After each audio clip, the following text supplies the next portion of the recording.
Mis saludos, mi nombre es Marisol Balabú, estudiante de Derecho de la Universidad de Yacambú.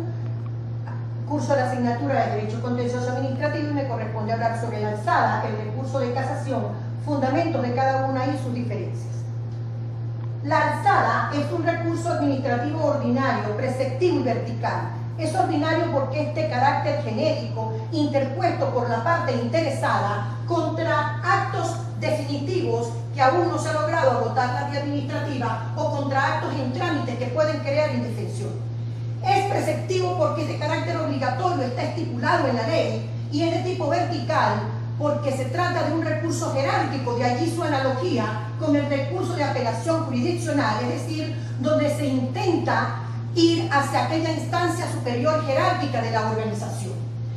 Es potestativa porque el interesado pudiera o no utilizar este recurso o irse directamente a la vía contenciosa administrativa, y a veces puede ser un requisito obligatorio antes de irse a la vía contenciosa administrativa. Lo cierto es que el objetivo fundamental de la alzada es la revisión y ponerle fin, agotar la vía administrativa.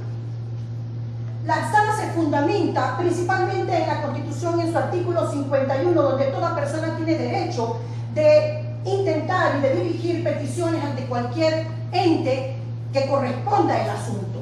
Y la Ley Orgánica de Procedimientos Administrativos también lo contempla en el artículo 2, artículo 5. En el 85 es muy importante destacar que los interesados pueden interponer el recurso de jerarquía, y en el artículo 92, 96, pero el 95 habla de que el recurso jerárquico procederá cuando el órgano inferior decide no hacer los cambios del acto que él mismo originó. El recurso de casación es un recurso extraordinario de impugnación. Es un recurso extraordinario porque va contra una sentencia definitiva, es decir, una resolución judicial. Y esa impugnación se hace ante el grado supremo de jerarquía judicial y se hace contra el Estado. ¿Y por qué contra el Estado? Bueno, porque se va contra aquellos errores que se cometen en el fallo y que son productos de la deficiencia del tribunal de instancia. Por otra parte, el objetivo principal de este recurso es anular la sentencia judicial, en primer lugar porque se haya cometido alguna aplicación incorrecta, alguna interpretación o mala aplicación de la ley, lo que se llama errores in iudicando, que no es otra cosa que un asunto de fondo, o que haya habido una violación de las normas procesales, es decir, errores procedendo. Lo cierto es que en el Código Orgánico Procesal Penal ya se eliminó estos términos de fondo y de forma porque se le ha dado privilegio a los asuntos de fondo, ya que este recurso, ¿qué es lo que hace? Es limitarse a establecer si a los hechos se les aplicó o no de manera correcta el derecho. Y por otra parte, tenemos que esta anulación de sentencia puede ocurrir contra sentencias que hayan sido emitidas de revisión o contra resoluciones en las que no se aplicó alguna norma de tipo constitucional, entre otras. El recurso de casación también tiene su fundamento legal, lo tiene en el artículo 49 de la Constitución, que habla del debido proceso, lo tiene en el artículo 460 del COD, donde precisamente habla de que el recurso podrá fundarse en la violación, en la falta de aplicación, en la aplicación indebida de la ley o una interpretación errónea, en el 462 del COD, donde el recurso será interpuesto ante la Corte de Apelaciones 15 días después de que haya ocurrido la sentencia, y el Código Procesal Civil, en su artículo 312, plantea que el recurso de casación puede proponerse contra sentencias de última instancia y describe todas las mismas. Finalmente, existen diferencias entre la alzada y el recurso de casación, aun cuando ambas son recursos y que van hacia la instancia superior. Son recursos diferentes, por lo menos el de la alzada es un recurso ordinario de carácter administrativo, el de casación es extraordinario y jurídico. En cuanto a la instancia, sí podemos hablar de instancia en la alzada y que busca la revisión, mientras que la casación no es de instancia, sino busca la referencia al derecho y anular la sentencia. En cuanto al interés, en la alzada es de las partes y en la casación es contra el Estado. Y finalmente la jurisprudencia no suele ser una fuente obligatoria en el recurso de la alzada, como sí lo es obligatorio en el recurso de casación. Muchísimas gracias. Buen día, mi nombre es David Alejandro Ramírez Pacheco. Les voy a hablar sobre el recurso de alzada y el recurso de casación. El recurso de alzada es un recurso de carácter administrativo a través del cual se busca que un órgano administrativo revise un acto dictado por otro órgano dependiente jerárquicamente de él, buscando que enmiende conforme a derecho el acto al acto del órgano inferior. Es un recurso administrativo ordinario, perceptivo y vertical que se interpone ante el órgano superior jerárquico del que dictó el acto que es objeto de impugnación.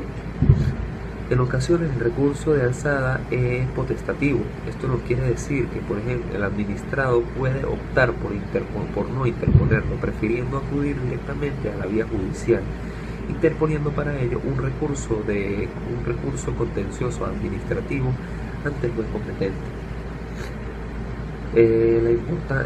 Cuando hablamos de la importancia, decimos que el recurso de alzada es el recurso administrativo ordinario por excelencia, presupuesto de la impugnación en vía jurisdiccional y que supone el agotamiento de la vía administrativa. El recurso de casación. El concepto de recurso de casación lo podemos encontrar en el Código de Procedimiento Civil, cual nos dice que es un recurso extraordinario que puede intentarse contra sentencias de última instancia que hayan puesto fin a los juicios civiles o mercantiles, cuyo interés principal exceda de cierta cantidad para poder proceder a su admisión. Dentro del artículo 312 del Código de Procedimiento Civil nos dice en qué momentos podemos proponer el recurso de casación. Nos dice que puede ser contra las sentencias de última instancia que pongan fin a los juicios civiles o mercantiles cuyo interés exceda de 250.000 bolívares. Contra las sentencias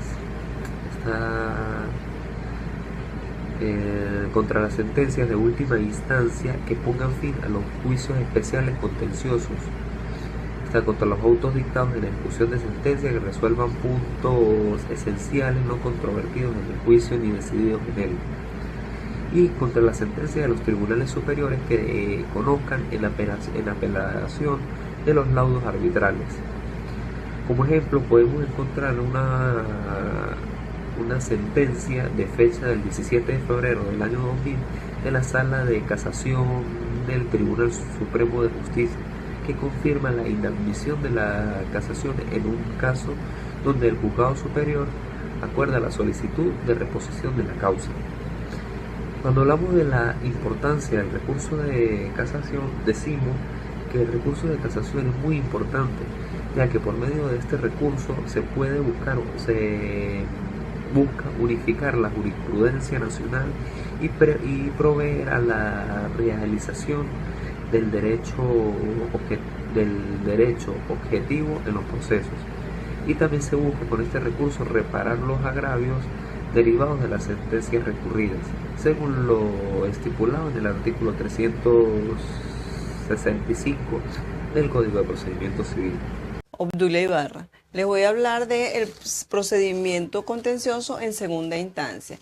Antes que nada, vamos a partir de su fundamento jurídico, que bien sabemos que su antecedente es remoto, pero todo eso se confluye en el Pacto de San José, que se realiza en el año 1969, si no me equivoco, pero entra en vigencia en el año del 78. Del Pacto de San José, nuestra Constitución bolivariana del año 99 recoge los principios y los derechos para su ejecución y procedimiento. Primero que nada, en el principio de doble instancia consagrado en el artículo 49 y los derechos constitucionales referidos a esta materia, que se refiere a la tutela judicial y el derecho a la legítima defensa. Luego tenemos lo que es el procedimiento en sí, las etapas y las fases. Tenemos la fundamentación, la contestación, el lapso probatorio, el informe y la sentencia. Cada uno de esos pasos tiene lapsos establecidos e inquebrantables para su procedimiento y ejecución. En el lapso de la fundamentación tenemos lo siguiente. Acércate. Ajá, tenemos primero que nada, tenemos la primera parte de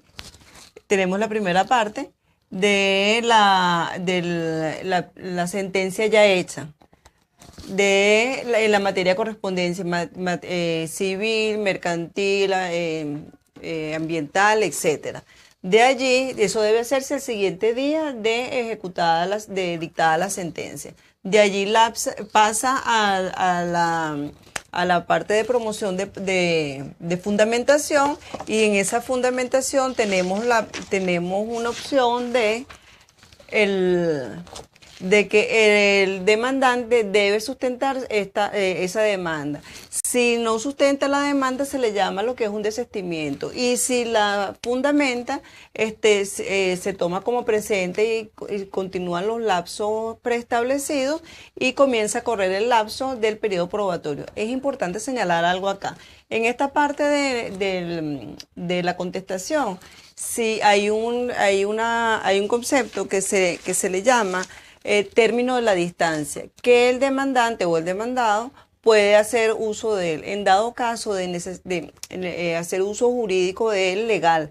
En dado caso de que se cumplan esos lapsos y no utilice ese recurso jurídico, se toma como un desistimiento, ¿ok? Automáticamente queda desistido y no hay procedencia para la demanda, queda automáticamente decidida. Una vez vaciada la información, entra el periodo del lapso probatorio, y en ese lapso probatorio ya están evacuadas las pruebas, las pruebas y la contestación de cada una de las partes. Se verifica, en el tribunal se verifican la autenticidad y la validez de esas pruebas que estén en conflicto. Se le da un lapso al demandante, tanto al demandante como al demandado, en algunas que tengan que hacer unas correcciones, y una vez aceptada y subsanado cualquier observación que le pueda haber hecho el tribunal, se arma el expediente y se le remite al juez correspondiente dependiendo de la materia que se haya tratado en primera instancia. Ahí comienzan a correr los 5 días correspondientes para la elaboración del informe, y posteriormente el juez tiene 30 días calendario para determinar la sentencia y dar el fallo correspondiente. Es todo. Muchas gracias. Buenas noches, mi nombre es Douglas Catarazona, soy estudiante de Derecho a la Universidad de Yacambú, y en estos momentos daré una breve explicación acerca de la importancia de la segunda instancia en el proceso contencioso administrativo, así como cómo están las cosas en la actualidad en el proceso contencioso administrativo. Empecemos con la importancia del proceso de segunda instancia en el contencioso administrativo. En su importancia, ahí están estos 4 puntos fundamentales. Para mí están estos 4 puntos fundamentales, que el primero es: no debe ser entendido como una fase más del proceso contencioso administrativo. ¿Qué queremos decir con esto? Que el proceso de segunda instancia no es un proceso como tal judicial y no debe ser entendido como tal, sino que es más allá un derecho que tenemos nosotros como ciudadanos a apelar, y también con esto se estaría respetando lo que sería la tutela judicial efectiva como tal.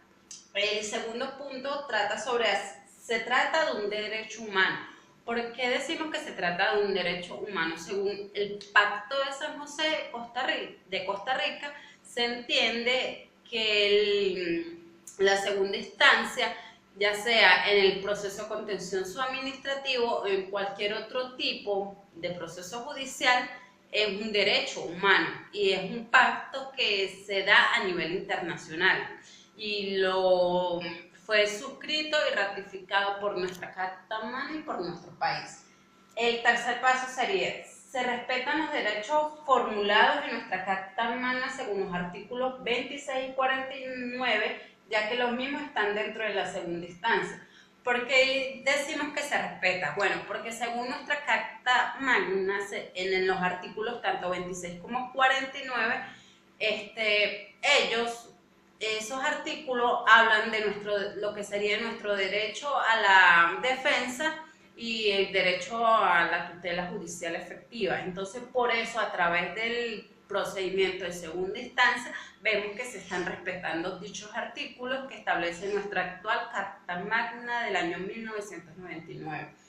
Y el último punto, importante garantía procesal. ¿Por qué es una importante garantía procesal? Bueno, veamos entonces de que es un garante de lo que sería la tutela judicial efectiva. ¿Por qué? Porque a través del procedimiento de segunda instancia podemos apelar una decisión que no aceptamos que esté bien de alguna forma. Por eso es una importante garantía procesal, porque se estaría dando un paso más para que se garanticen nuestros derechos.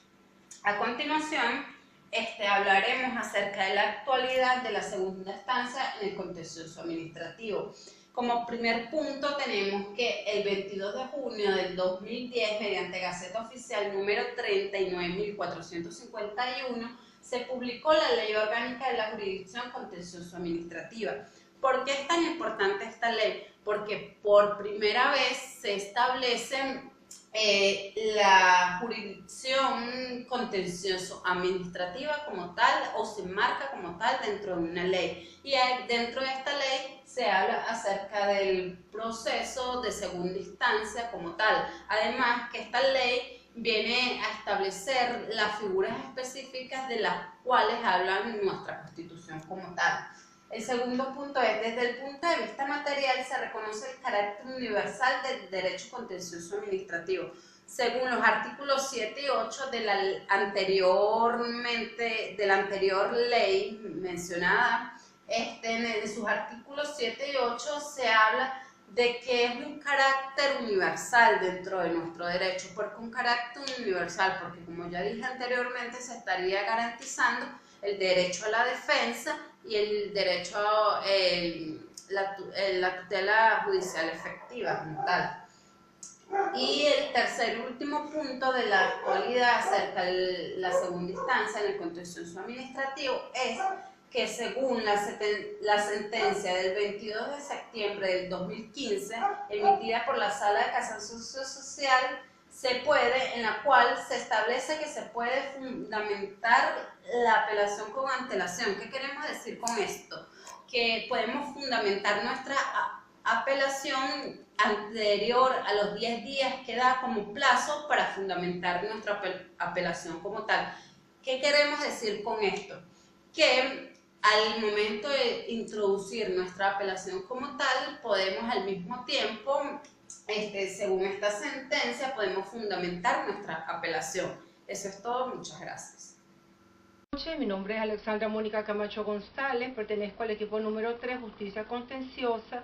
Tema es exponer recurso de hecho. ¿Qué es un recurso de hecho? Recurso de hecho, llamado en otras legislaciones recurso de queja por denegación, es la garantía procesal de recurso de apelación. El sistema como el nuestro, que confiere al Tribunal Acuerdo la facultad de admitir o denegar la apelación interpuesta según el artículo 293 del Código Penal Civil, el recurso de apelación podría quedar nugatorio si la negativa de la apelación o la admisión de la misma en un solo efecto, cuando debía ser oída libremente, no tuviera el Tribunal Superior un contralor de aquella facultad. Definición de recurso de hecho se entiende como el medio para reparar el agravio que pretende el interesado con motivo de haber ejercido los recursos de apelación, obteniendo como resultado una negativa. Por lo tanto, el recurso de hecho constituye una garantía al derecho a la defensa, en el que está comprendido el recurso de apelación. Recurso de hecho, de acuerdo a los aportes doctrinarios, se ha definido en dos maneras. El recurso de hecho contra la apelación o recurso directo, que le confiere al justiciario de llegar al Tribunal Superior ante la negativa del Tribunal de Primera Instancia de admitir la apelación o de haber concedido un solo efecto, habiendo solicitado ambos, pidiéndose se admita. El recurso de hecho es declarado incorrecto. Si se declara que es incorrecto, debe ordenar La admisión de la apelación es pues un recurso muy especial. Naturaleza del recurso de hecho. Advierte este tribunal que se trata de un recurso especial de procedimiento breve y de objeto limitado que se agota en el conocimiento del juez de alzada para declarar si la inadmisión de la apelación es correcta o no. Es decir, se trata de un recurso que opera ante la negativa del tribunal de primera instancia de admitir la apelación o de haber concedido en un solo efecto cuando correspondía o se habían solicitado ambos. El recurso de hecho es un recurso especial que en la práctica se convierte en un instrumento de control de admisibilidad cuya finalidad es evitar la iniquidad. Procedimiento para interponer el recurso de hecho. El recurso se interpone directamente ante el tribunal respectivo a quien compete decidir si es o no admisible la apelación. Es lógico que sea a esa misma superioridad a la que debe ocurrirse cuando el sentenciador de quien se apele niegue el recurso o lo acuerde en un solo efecto. En otras palabras, tribunal superior quiere decir, en este caso, tribunal de alzada o tribunal que conocería de la apelación si ésta fuere admisible. El recurso se propone contra el auto del juez a quo que niega la apelación o la admite en un solo efecto, que es la providencia que causa gravamen a la falta, de modo tal que no es admisible contra los autos que nieguen la apelación interpuesta contra autos que no constituyen las decisiones judiciales, como ocurriría si se apelase de un acto de remate que no tiene tal carácter y se negase el recurso de hecho contra la negativa de dicha apelación.